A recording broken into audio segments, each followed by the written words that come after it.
Hi, I'm Patricia Greenberg, and welcome to It's Okay to Be Old. My guest today is Dierdre Wolownick, and she's the star of the award-winning film Climbing into Life. I was invited to the screening of a movie by my friend, the producer, Melissa Davey, and I had no idea what to expect. Climbing into Life is a feature-length documentary detailing the inspiring life story of Dierdre Wolownick, the mother of Free Solo's Alex Honnold. And this is the story of how she went from a completely consumed mother and professor and ended up on the wall of El Capitan at Yosemite National Park and became the world's oldest woman rock climber. Welcome, Dierdre. Thank you for having me. I want to start out by expressing how thrilled I am to finally have you here on the show. You've lived 1,000 lifetimes. I'm going to hold your book up here. It is called The Sharp End of Life, A Mother's Story, Dierdre Wolownick. I encourage all of you to buy this and read this. It is so inspiring. I can't say enough about it.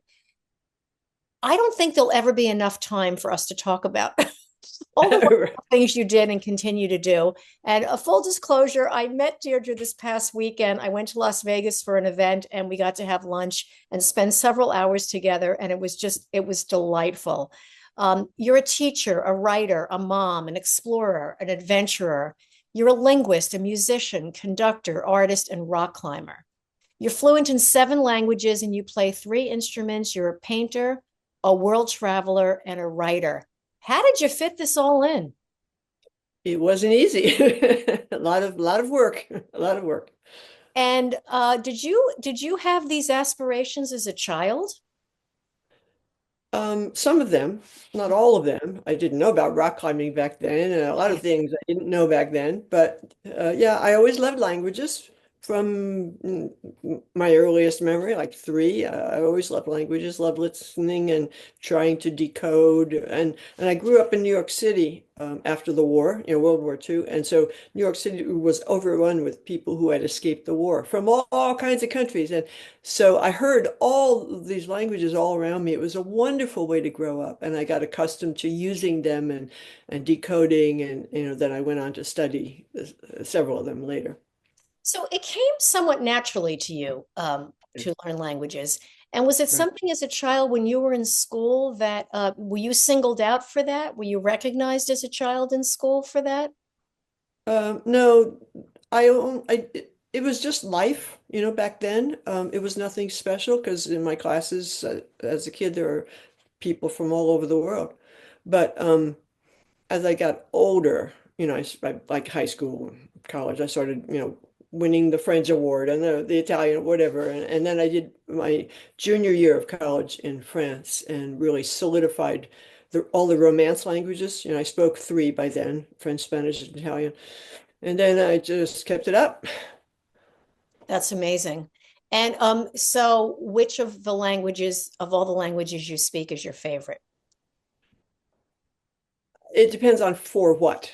Oh, For pure comfort, of course, French, because I'm totally bilingual in, English and French. I raised my children in French and they're bilingual. And so French for that. okay. For sheer music of the language, that would have to be Italian. Yeah. For ease, unusualness, I guess, I don't know what you call it, that would have to be Japanese. Japanese has a very simple uh, format, that's not the word, grammar and structure. And so it was a surprise. I moved to Japan in 1981 when my husband and I taught English there for several years. And I was surprised to discover how simple in terms of structure, the language is. It's very, very complex in terms of how they say things, but the structure, I love to study the structure of languages, and it was fascinating. And did you learn the characters and were able to read and write in Japanese as well? While I lived there, yes, I could maybe read and write like a 5-year-old because it's something you have to study and do every day of your life. It's very complex and it's beautifully logical. It was fascinating. Yeah, it's such an elegant, austere, beautiful country. I love Japan, so I can definitely see the attraction to it, Yeah. as well as the Europe and the Romance languages. Now, in the movie that life didn't start out with you being encouraged to pursue these interests. Your parents forbid you to go to college, but you snuck out Well, anyway. not And exactly. I'm thrilled. Yeah. I was so thrilled, Deirdre, to see that you went to Queens College, my alma Yes, mater. yes. So we are Go alumni Queens. school, which I still to this day am so proud I went to that school. How Yes. did you do that? How did you manage that? They didn't forbid me to go to college. They wanted me to go to college, Okay. but I was supposed to stay home, live at Okay. home, Okay. go to commuter Yeah. college. I lived in New York City. I wanted to go to UCLA, but that was forbidden. And then I wanted to, as an option, I wanted to go upstate to one of the SUNY campuses, State University. That was out of the question. That's what my brother did, but he was a boy and he was allowed, but girls back then, this is an Eastern European mindset. The old country way, girls stayed home until they got married. Yeah. End of story. Yeah. So yes, thank heavens for Queens College. They had a wonderful study abroad year program, and so I struck a deal with my parents. Okay, I would stay home. I would commute to college if they'd let me. And this is kind of unfathomable nowadays. I mean, I was 18. If they would let me do my junior year of college in France. And they said fine. And so that's what happened. So in those days, did the school pay your tuition and room and board? It was part of your college experience, or did you have to cover those costs? I'm just Not curious. exactly. I grew up in a very blue collar neighborhood. All the men had entry level jobs and the women were all stay at home moms. This was after the war. Things were very different. And no, but see, I was one of those smarties. I got scholarships left and right. I got the Regents Scholarship, and that paid for a lot. And everything was different back then. My first year of college cost me like $32. So things were vastly different. Yeah. And so no, between my scholarships and I was all through college, I sold my art to help, with pin money, as it were. And Wow. that helped. I sold a lot of paintings. People loved like pet portraits, portraits of their cat or their dog, or people portraits. I did those as well, and all kinds of things. Deirdre, So no, that's really resourceful to even think that you could do that and make money during college. That's amazing. yeah, yeah, it was a lot of fun too. Yeah, that's great. And it'd be fun to see if anybody still has those floating around in their homes, right? I mean, to go back and Funny you should say that because last year at Tahoe, I was at Lake Tahoe, and I bumped into an old friend I hadn't seen in a long, long, long time, and he mentioned a painting they had on their wall, and I had given it to them as a wedding present, like I don't know, 40 years ago, something like that. I had forgotten I had done it. I didn't even have, I keep a picture of all my stuff just as an archive. I didn't even have that. It was so old. So I imagine a lot of people out there still have them. and are you resurrecting that at all? Where you're taking your work and showing it, or Well, that's a full-time job. yeah, And I just don't have the time. I would love to. I would love to get back to painting. I have over the last whatever 40 years, I've done three, four, five things. Was wedding presents for my children, for my son, portraits, things like that. But it's a time-consuming activity, and you have to have space to set up and to leave it set up. And I haven't had that in a very long time, and I still don't have it here. So we'll see how that goes. good, good. Yeah, I know what you're embarking on a new journey every day of life, right? Every day seems Oh, like for all of us, I like adventures. Yeah, yep, we're yeah, starting, we're starting anew. that's So, right. um, what inside you in those days, because we're going to really get to the good stuff, drove you to break free of the family restrictions, pursuing a higher education, um, just living life and being in the world, being a member of the world. What drove that in you? Was it feeling confined that drove you? No, yes and no. I always felt that way since I was three. My earliest memories are when I was three. I always felt like a citizen of the world. I was getting acquainted with all these languages and these cultures and the people from those places, and I knew the world was a huge, fascinating place, and I knew there were a lot of things I wanted to do. But while I lived at home, my mother was handicapped, and so while I lived at home, I was her little helper, Yeah. and that was my main job. I could go out and play, but I had to come in and help my mother, and so everything was different. There was home and there was life. Okay. And and then when I grew up and became a teacher, I still lived at home when I became a teacher. And then my parents retired to Pennsylvania. I didn't go with them, so uh, I didn't leave home. They did, as it Oh, were. okay. Yeah. Yeah. And then my life really, took off after that. But that was a serious obligation. She was handicapped seriously. She had polio, and so everything was different when I was home. You know, And having a handicap, polio was a very nobody knows what that is anymore. The children have no idea, but in I those days know, I was know. They was have a no real clue. threat. They don't, right. Yeah. And so was it affected your mother's life for the rest of her life, but she lived a full life. She lived a full life. Yeah. There are two versions of polio, the upper Okay. body and the lower body. Mhm. The upper body, most of those kids wound up in an iron lung Mhm. because the muscles don't function. And so the muscles that pump your lungs wouldn't work, so they had to use iron lungs, live in a machine horizontally. Yeah. Horrible.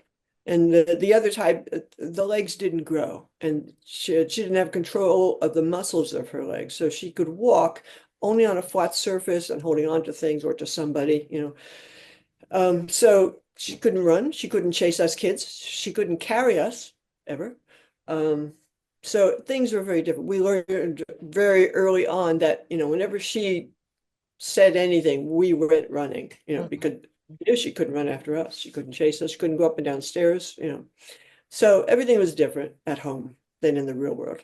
Yeah, yeah, I can imagine. But after that, you did get married. When your parents left, how did that unfold? Oh, that's a longer story than we have time for. But Okay, okay, I met him while I was on vacation in California. He was a Californian. okay. And it took another year still. I still went back to New York and taught one more year after we met. But then the following year, I decided that I was on the rebound from a horribly failed relationship in New York City.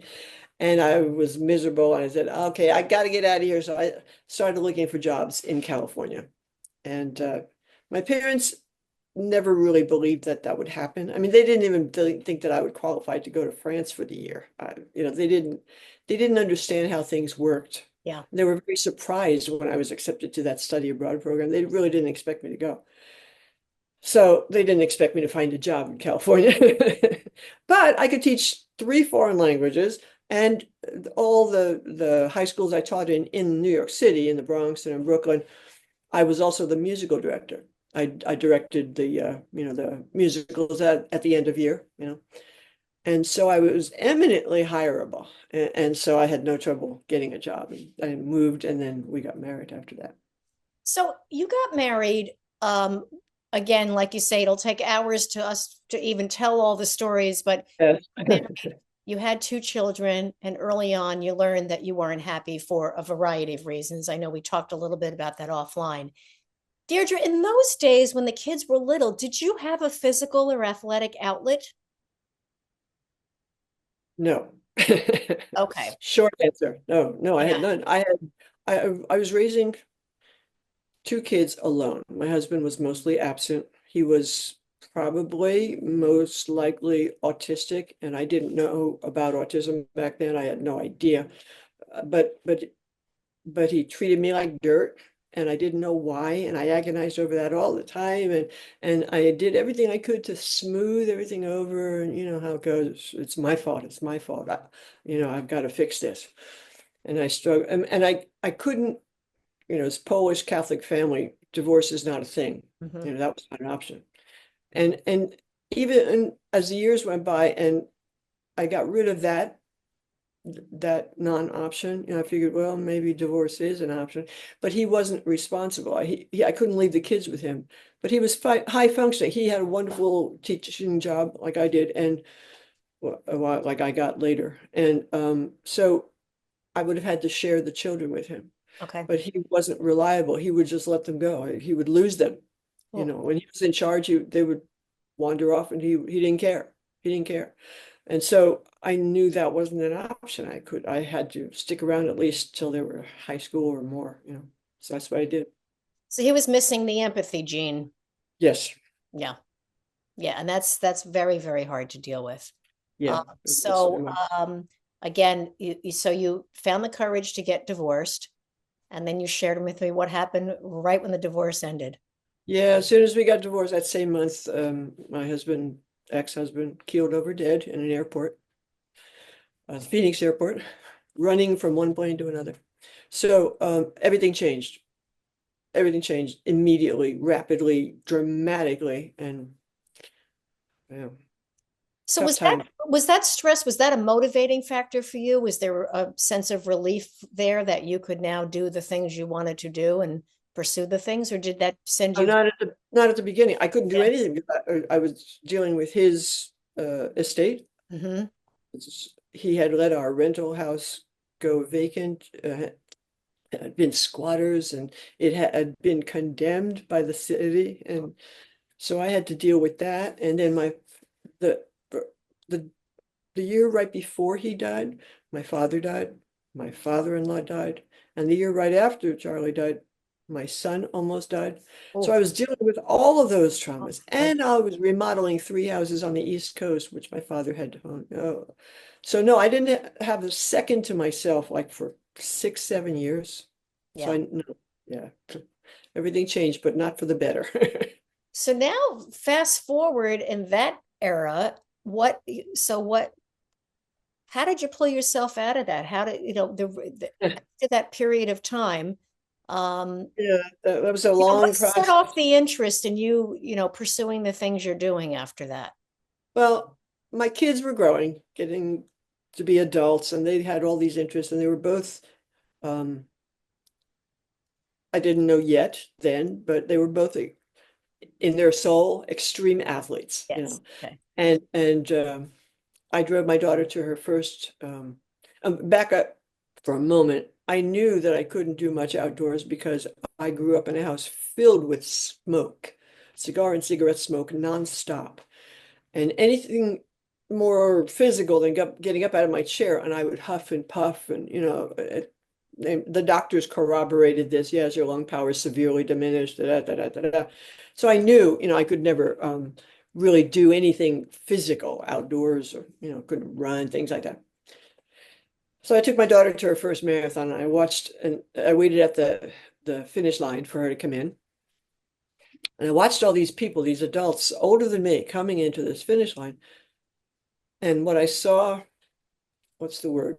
When I saw on their faces, the elation that came from doing what they were doing, um, I realized that I had already had many accomplishments in my life. I had already founded the orchestra and conducted that, and I was a publisher for like 10 years before that. I had been airline personnel, and I had teaching career. I had a lot of accomplishments in my life, all of them sedentary or academic, whatever you want to call them, mind things, nothing physical. And because I knew, that I couldn't do that. And I watched these people coming in, and I thought to myself, geez, I want to know what that feels like. I've never had that experience. I want to know what that feels like. And but that alone was not enough though, because I knew that was out of the question for me. But while I was still doing all the estate work, I would go to school. I was teaching at a community college. I'd go to work in the morning. I'd get up at 5:30, go to work. I had an office hour at 7 every day. And I'd teach all day long. I had an overload because I still had very little money back then. And the divorce had been final before he died, so the kids got all that money, his money, and so so I was scraping by, and so I had overload classes all the time. So I was always overworked at the college. Then I'd come home, change my clothes, go in my office in my home, and do all the estate work, do all the ordering of couches, and not couches, but carpets and water heaters and all that for the Pennsylvania houses and for the West Sacramento. Anyway, so, and then after all that, like 10, 11 at night, when I could no longer see, and my eyes are, all bleary-eyed, and I'm sick to death of doing this, I'd take the dog for a walk. And there was a big dog, a Malamute, Alaskan sled dog, Oh my goodness. built, Yeah. yes, They'll run built for forever. pulling. Yeah, Yeah. built for pulling. And there are a lot of hills around, where I lived. And so she would pull me up all these hills, and we'd go walking and clear some of the cobwebs, from the day. And then I knew that at 5:30 the next day, it would start all over again. It was a pretty depressing time, and it went on for years. And then one night I came home with the dog, and it dawned on me that I had been loping along behind the dog, trying to keep up with her. And I had jogged. I could, call it jogging, whatever. I had jogged for a whole mile. This is to me out of the question. So I ran into the house, opened the door, and yelled, "Alex, Alex!" My son was still living at home then. He was frequently out on expeditions, like with the North Face and his sponsors, but he lived at home. So yeah, Alex, Alex, I just ran a mile. I knew he couldn't appreciate what that meant, but for me, because to me this was Everest. Oh, I sure. had Yeah. conquered Everest, because I knew I couldn't run. I knew I, couldn't do this. And so he came out of his room munching on his cookie and he said, "Oh, cool, Mom." And he just shot me down right away. "Cool, Mom. If you could do a mile, you could do a mile and a half." Then he walked back into his room. Pow. And that is the answer to Yes. everything in life.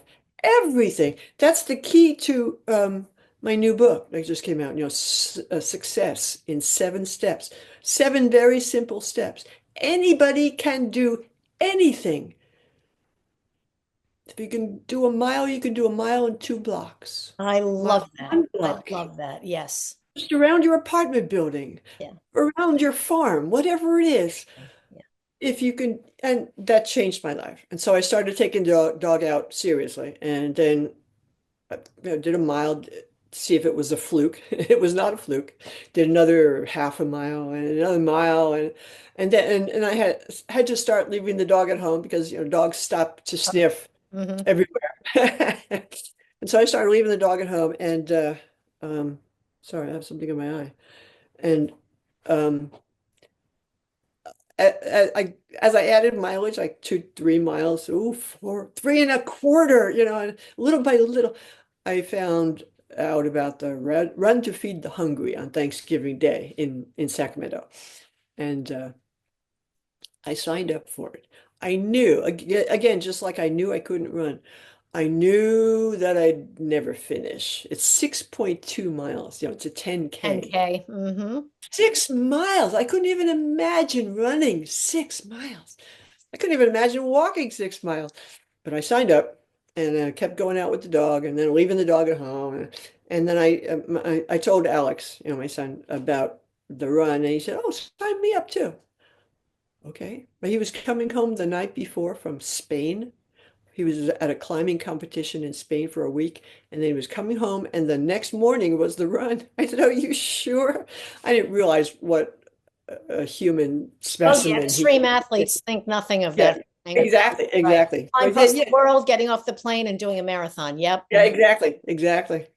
So I signed him up, and he did it with me. And this was, I mean, the Run to Feed the Hungry. This is like 20,000 people that year. Hmm. I had never done an organized run. I didn't even know what they were like. I'd never been to one. And we parked the car, and there's these people Yeah. everywhere, and TV and radio, and I Yeah. was out of my element. I was almost afraid to start, but I started, and he ran it with me, and to him it was nothing. To him it was baby stuff, And he held my shirt, and he held my this, and he waited for me. I stopped at the porta potty, and he was there. He was my rah-rah team. And if he hadn't, he told me stories about Spain. He'd just come back. He told me stories about Spain the whole time we were running. That alone, I could not fathom how you could run and talk at the same time. I didn't have the puff. My lungs are severely diminished, Okay. and I had to fight that. And it's a struggle still, all the time, and especially at elevation when we do Yeah. those Oh, climbs. yeah. It's Yeah. really hard on me. But I couldn't understand. So I just listened to his stories, and he ran around me in circles, and he ran backwards in front of me, telling me stories. If it hadn't been for that, I might not have finished. But that started my running career. And the following year, I did my first marathon, 26.2 miles. I couldn't believe it. I was the most astounded of everybody. Yeah. But, you just train for it little by little, and you approach it the way I've approached all of my goals in my life. And this is the method that I've laid out in my new book. Anybody can do anything. People roll their eyes and say, well, I could never climb a mountain. Yes, you could You can. if you approach it right. I said that too. But then, you know, years hence after that, I start paying attention to my son's career because I would get all the magazines. His mailing address was still my house. He Right. didn't live there anymore. But so I'd get all these magazines, and he'd be on the cover, and I'd look at the magazine. I'd say to myself, "No, I must be interpreting that wrong. He can't be doing what I think he's doing." And I would say that over and over in advertisements I'd see in the magazines and in videos I'd see, no, I must be reading that wrong. And so I decided to try it and find out every time he left the front door on one of his expeditions, I knew, as his mom, I might never see him again because where they go is pretty dangerous.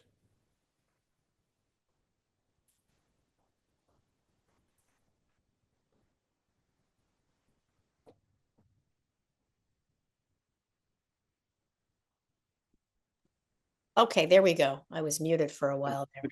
How Um, much did you not get? yeah, no, we're good. Okay, so I would, Yeah, so I've you read look at the covers and you knew but you knew inherently how dangerous what he was doing. exactly. Hmm. Every time I said goodbye to him, I knew it might be the last time. So that year, I started, what do you call it, archiving all of the magazine articles I got about him, all the everything.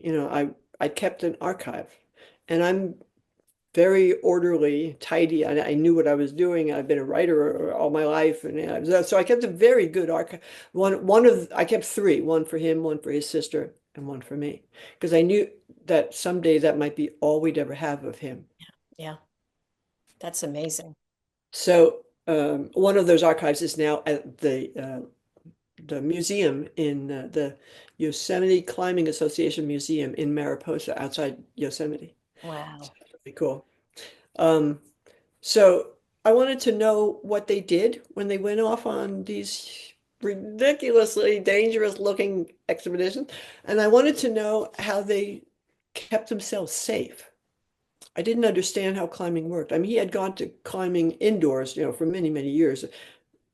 My husband always took him, when he was little, when he was younger, because I was always too busy because I was raising what amounted to three kids, one of whom was never going to grow up or change, and dealing with all these other things I mentioned.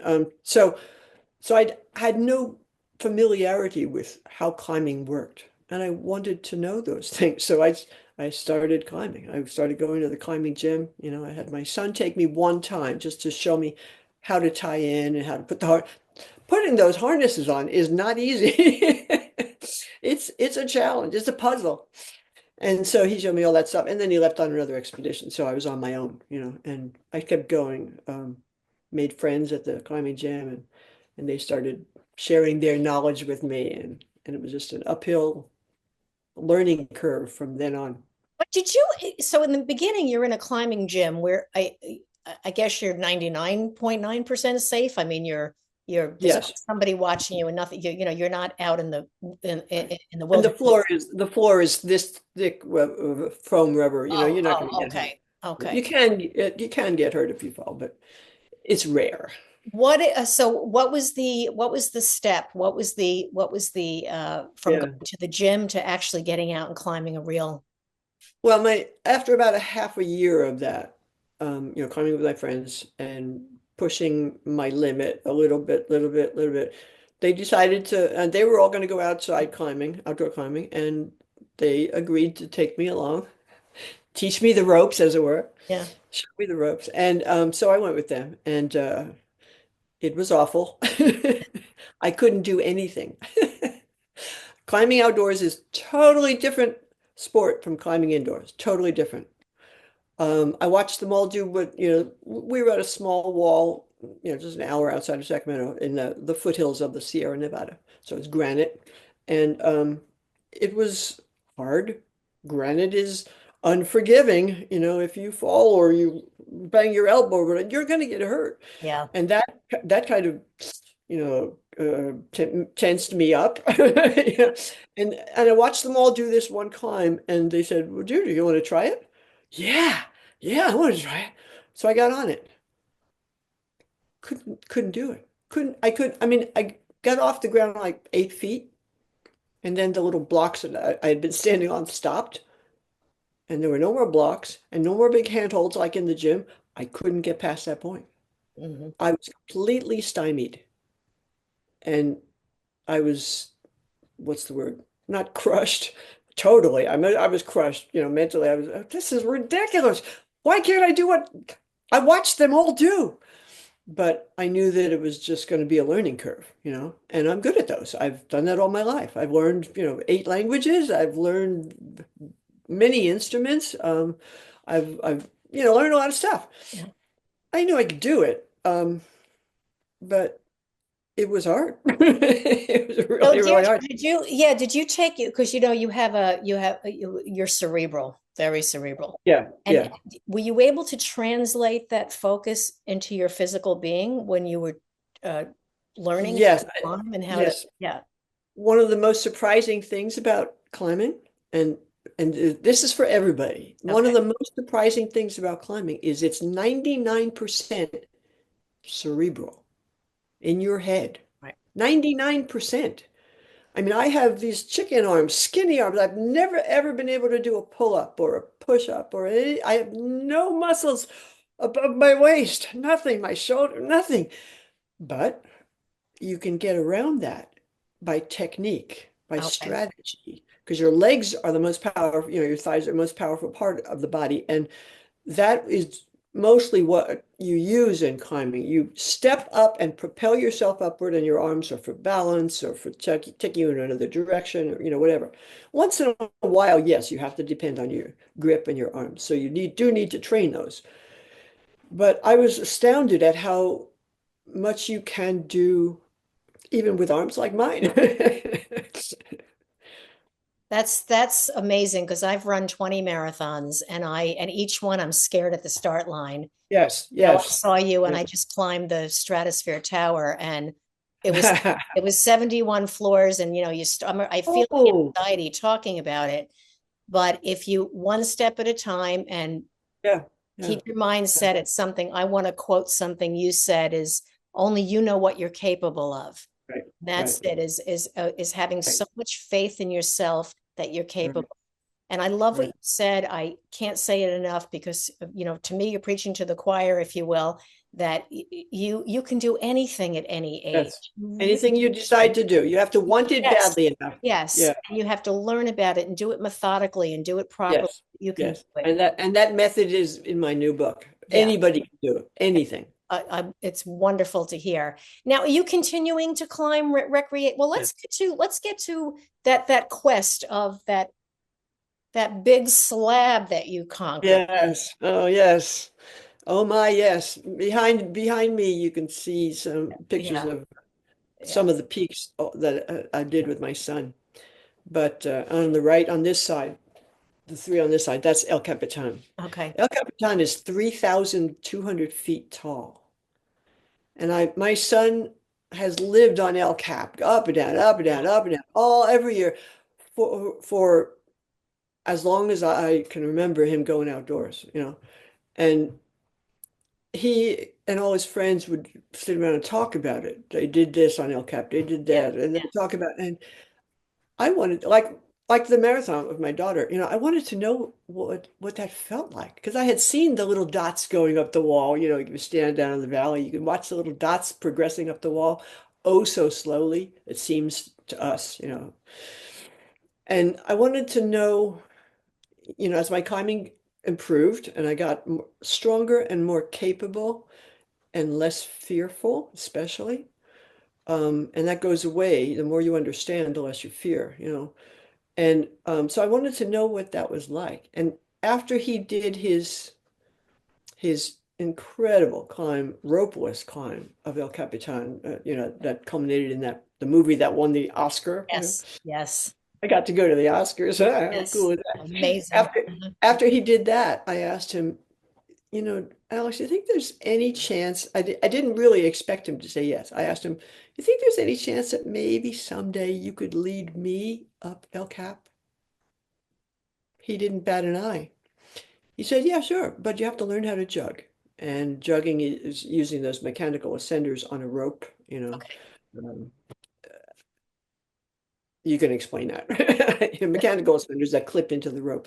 Um, so he said that, and then he left on another expedition. So I was left to figure that out. Do I really want this? But because the first step in any goal, in any discipline, any area of life, the first step in any goal is you have to want it badly enough. Yeah. And if you don't, you're not going to get there. If you are easily dissuaded or, people's remarks talk you out of it or whatever, then you didn't want it badly enough. Right. It's very simple. And that's the first step of my 7 steps in my book, success in 7 steps. That's the first.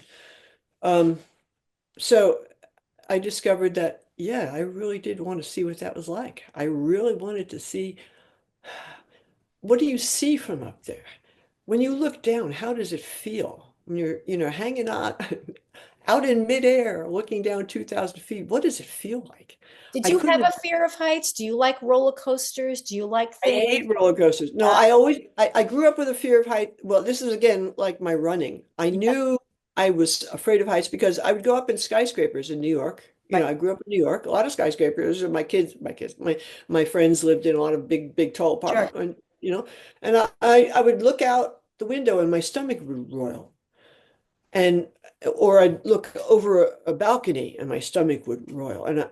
So I figured, okay, well, I'm afraid of heights.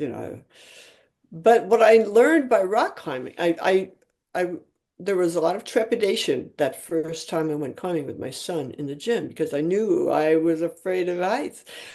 But what I discovered that people who say that they're not afraid of the height itself. They're afraid of falling off that height. Right. And when you're attached on a rope and you know that the strongest climber in the world is at the other end of your rope controlling it, that goes away. Oh, interesting. Yeah, it was fascinating. And it doesn't go away overnight, but I did that first 40-foot climb like nobody's business. And I looked down and smiled at my son and realized at that moment, oh, it's not the height that bothers me. It's not controlling what happens at that height. But he had the control of my rope. I knew I wasn't going to fall. If I let go, I would just dangle there, you know? And that goes away, that fear of heights. It's not fear of heights, it's fear of falling. Yeah. So it's I that. think it's the primal fear of death, of Yeah, exactly, Mhm. exactly. Yeah. That never goes away. Now, is there anybody you have to answer to when you climbed El Capitan? Did you have to sign a waiver of any sort? Was there No, anybody? the only thing you have to get is an overnight permit. Okay. And so when I went up El Cap with my son holds speed records on all Yeah. the major rocks in the whole world. And so he said, yeah, yeah, sure, Mom, we can do it, but we're going to go up and down in a day. I had no clue back then how extraordinary that is. Yeah. Nobody Okay. goes up and Yeah. down in a day on El Cap. Okay. It's 3,000 feet, but he can. Yeah. And I was following him. And I didn't, if I had known then what I know now, I might not have gone because that's impossible. Everybody knows this is impossible. The first people who put that route up on the wall, mapped it out, as it were, for other people. Mhm. They were elite climbers, professional climbers. They took 4 to 5 days, 4.5 days to do it. Wow. Yeah, yeah, exactly, exactly. Wow. Most people, That's 4 to 5 days. Yeah, so is Alex again, Alex Honnold, the world ranking climber. Please go see he's got multiple shows on National Geographic, but he's the yeah, Objective yeah. Free Solo, the Oscar winning documentary. And he's an extraordinary young man. And Dierdre gave birth to him. So I'm so I impressed with know, both I of you. know. Is Alex Honnold sensitive to your beginnership, your newness to Yeah, it? He yeah, was. yeah. Okay. He's very, very patient. Okay. He knows this is hard stuff, but he knows that it's child's play for him, you Yes. know. But no, he's very patient. On all these climbs that you see behind me, I was the baby climber. For most of them, he didn't even put on his climbing shoes. He was just climbing his approach shoes, like hiking shoes, you know. And yeah, it's like me playing chopsticks on the piano. I mean, I've played concerts and recitals, but to sit down and play chopsticks, I can do it. And Yeah. I'll do it gladly with my grandchildren. You Yeah. know, it's like Yeah. that. It's like that. So he's very patient. Yeah. So now you were the oldest. It's okay to be old, so I love talking about this. You were the oldest woman ever to scale El Capitan. Do you call it scaling, Yes. climbing? What's the proper terminology? Well, I climbed it on the ropes. You know, Alex would go up. Alex was the lead climber. He would go up to the next set of bolts, attach the ropes, do everything he needed to do, and drop a static rope, a rope that has no Okay. give to it, you know? Okay.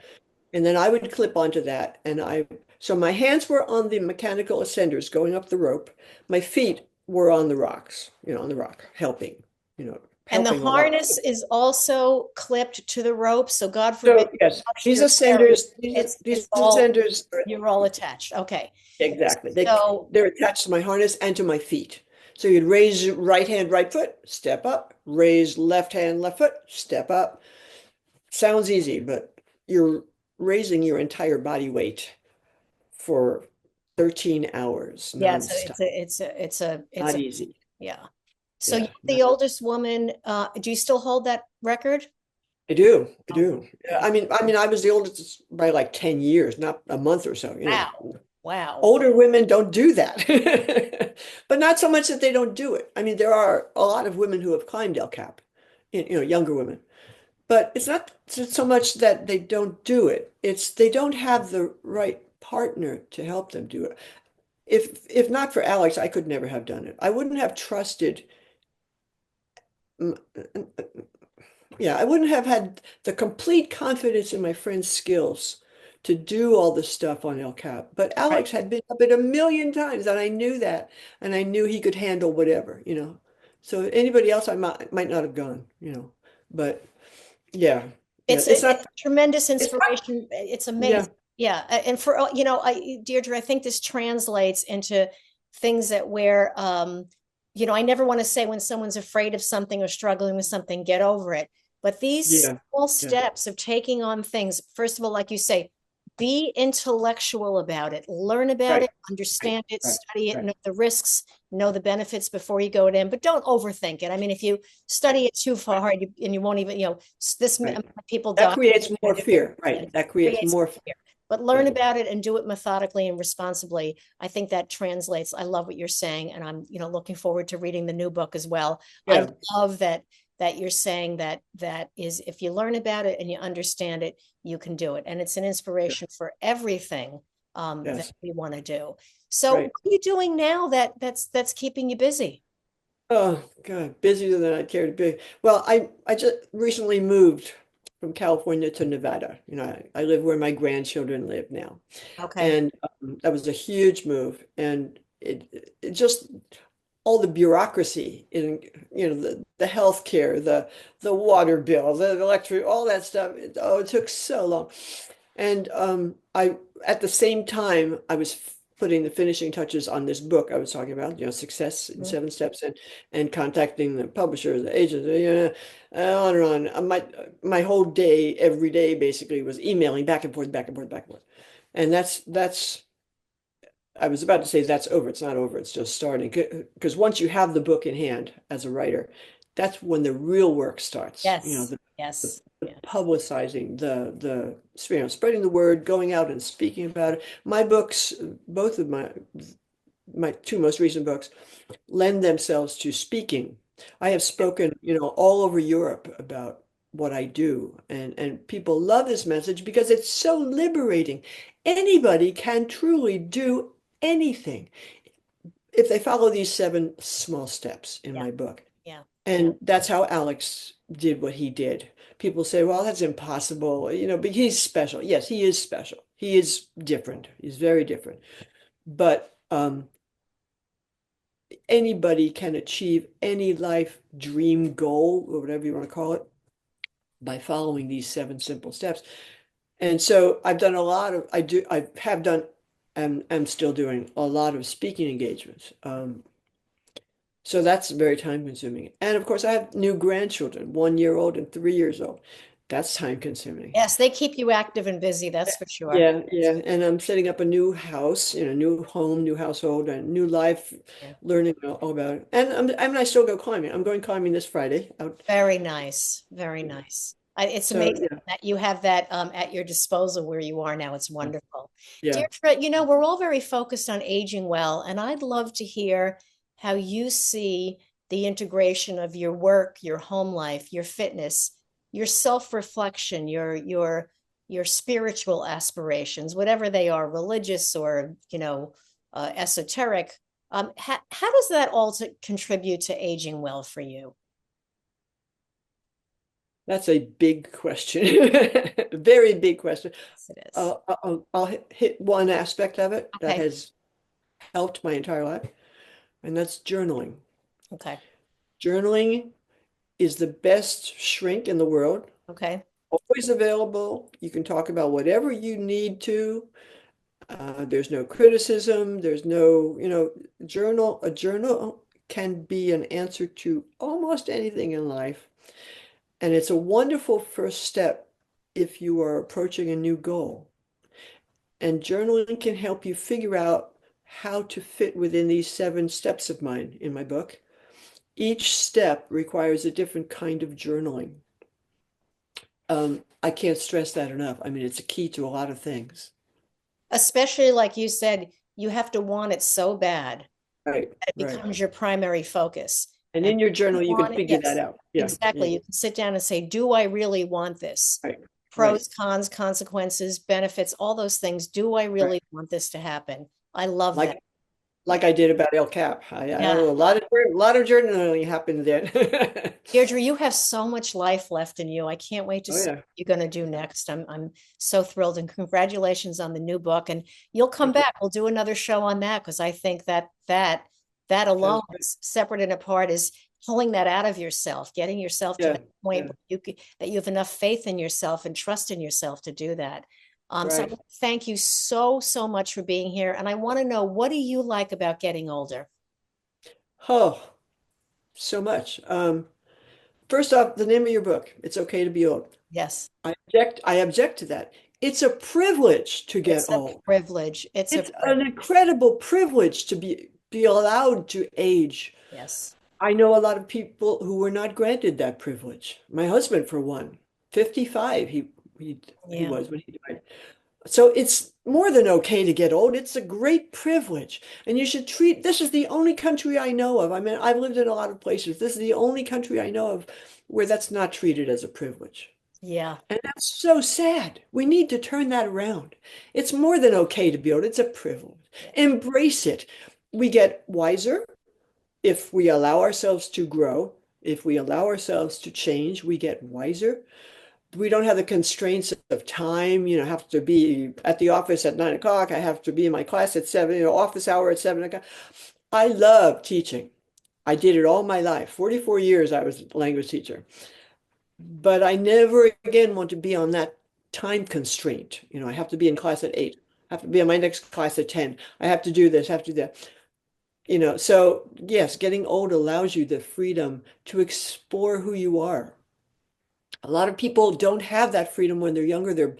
They're battling to keep a job, to find a job, to raise their kids, so to, whatever. Now you have that freedom to really explore who you are and what you want out of the rest of your life, and I'm still Beautifully working on said. I love that. Yeah. And it's like I said, like you such positivity. That's what I love about it. it. Deirdre, thank you so much, Deirdre Wolownick, for joining me. And our listening audience can get in touch with you through www.deirdrew.us. She has a blog with all of her activities and things that she's doing, and it's a wonderful place congregate and Yeah. learn about so much more about life. And I want to thank all of you for listening, and please subscribe to my YouTube channel, Patricia Greenberg. It's okay to be old. And for more information, you can go to my website at www.patriciagreenberg.com. Stay well and stay safe. Thank you, Dierdre. Thanks for having me. Bye bye.